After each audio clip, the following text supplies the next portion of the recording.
తెల్లవారితే చక్రవర్తి అయి రాజ్యమునేలే రామయ్య తండ్రి మాటకై పదవిని బదలి అడవులకేగెనయా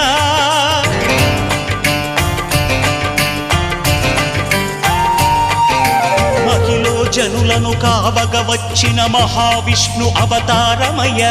ఆలిని రక్కసుడపహరించితే ఆక్రోశించెనయా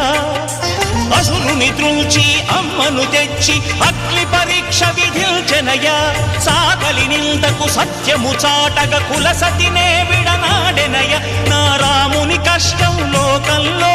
ఎవరూ పడలేదయ్యా